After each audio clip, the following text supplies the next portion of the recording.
Let's bring in our agent and law enforcement analyst, Mike Brooks. Mike, fired up about this. When you look at this, what did the driver do wrong here, if anything?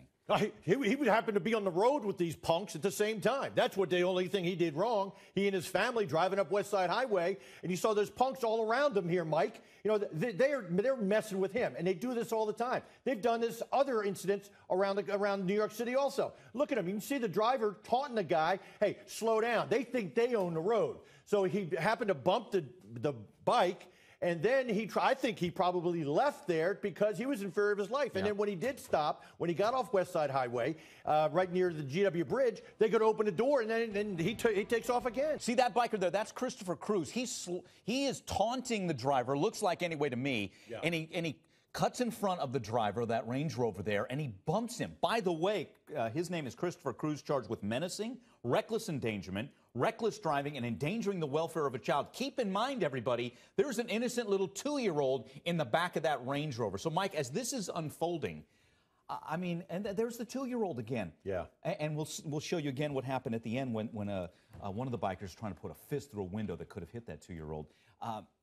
What is going on here? I mean, are they just out to anybody who crosses them in any way, shape, or form, they're going to come after and menace like that? The laws don't apply to them. The laws do not apply to them, Mike. And if you go back and you look up this group and other incidents they've been involved in of harassing people, of trying to get them pulling people out of the car. And keep in mind, on Sunday, you heard Commissioner Kelly, NYPD. They didn't get it. They kept him out of Times Square, and the police arrested 15 bikers in total on Sunday. They seized 55 bikes, and they wrote 68 summonses for various violations. So what does that tell you? Laws don't apply to them, so they think, Mike. And they are just, I mean, to me, they're just an out-of-control bunch of punks. Okay, let's get to the video where this is after the bump with Cruz. And it's escalating. And all of a sudden, at this point, this guy is surrounded by bikers, and he decides to plow through everybody. And it turns out one of the bikers gets injured, two broken legs, may not walk again. What do you do in a case like that, Mike? If you're a driver and this is on you, and you're surrounded, do you have to get out of there no matter what? Yeah, because it seems to me that he's probably in fear of his life right now, Mike. So he's trying. I would be getting on the phone, calling 911, tell him what's going on, and say, "Hey, I'm not stopping until you get some units here."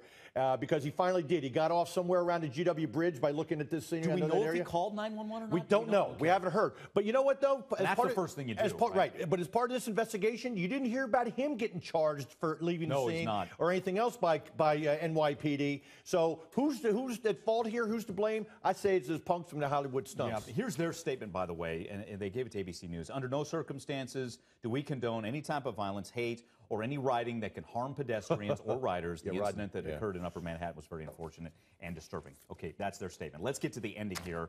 And, you know, in Washington Heights, 4-mile chase comes to an end. And let's watch again how brutal it is. Again, there's a 2-year-old in the back seat as one of the motorcyclists tries to punch a fist through there. Could have hit the little girl. Yeah, and you know, glass shards and everything else, Mike. I mean, the driver, he got hurt. Thank God the little girl didn't get hurt. But you never know with this, you know, the vigilante. You see the guy there trying to break in the back window where the child was with his fist.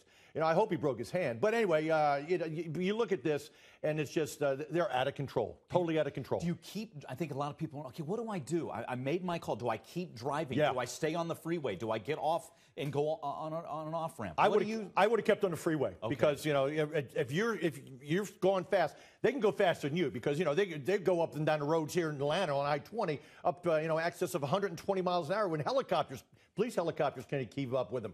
But you know you got to do what's best for your family, what's best for you to protect your family. They should have kept going because when they got off, you know, then he got off West Side Highway right there by the GW Bridge. You know, he was on the side streets, and that's when traffic came to a halt, and that's when things got really ugly. Yeah, we're going to stay on top of this. Absolutely. You know, they're looking for more to arrest. We know the one arrest has been made for the guy who slowed and swerved in front, and he's charged. I think there could be more arrests. Other things. Mike, I do. Thanks again. Absolutely. Appreciate it. All right, coming up. These are strange but true medical mysteries. They're shocking, but they are true. We're talking about a baby with a heart born outside the body, but yet baby should be okay. I'll tell you about that coming up. Stay with us.